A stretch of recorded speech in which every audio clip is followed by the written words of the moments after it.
സങ്കീർത്തനം 91 അധ്യായം 1 മുതൽ 7 വരെയും 9 മുതൽ 12 വരെയുമുള്ള വാക്യങ്ങൾ.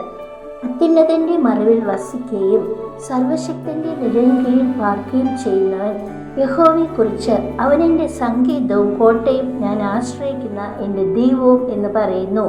അവൻ നിന്നെ വേട്ടക്കാരൻ്റെ കെണിയിൽ നിന്നും നാശകരമായ മഹാമാരിയിൽ നിന്നും വിടുവിക്കും. തൻ്റെ തൂവലുകൾ കൊണ്ട് അവൻ നിന്നെ മറയ്ക്കും. അവൻ്റെ ചിറകിൻ കീഴിൽ നീ ശരണം പ്രാപിക്കും. അവൻ്റെ വിശ്വസ്തത നിനക്ക് പരിചയം പലകയും ആകുന്നു. രാത്രിയിലെ ഭയത്തെയും പകൽ പറക്കുന്ന അസ്ത്രത്തെയും ഇരുട്ടിൽ സഞ്ചരിക്കുന്ന മഹാമാരിയെയും ഉച്ചയ്ക്ക് നശിക്കുന്ന സംഹാരത്തെയും നിനക്ക് പേടിപ്പാനില്ല. നിന്റെ വശത്ത് 1000 പേരും നിന്റെ വലത്തുവശത്ത് 10,000 പേരും വീഴും, എങ്കിലും അത് നിന്നോട് അടുത്ത് വരികയില്ല.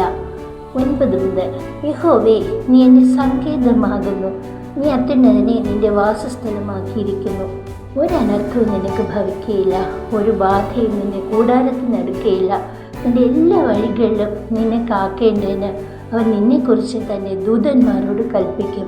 നിന്റെ കാൽ കല്ലിൽ തട്ടിപ്പോകാതിരിക്കേണ്ടതിന് അവർ നിന്നെ കൈകളിൽ വഹിച്ചുകൊള്ളും. ആമേൻ. ലോകം വേണ്ട, എനിക്കൊന്നും വേണ്ട, എൻ്റെ താതൻ്റെ സന്നിധോ ചേർന്ന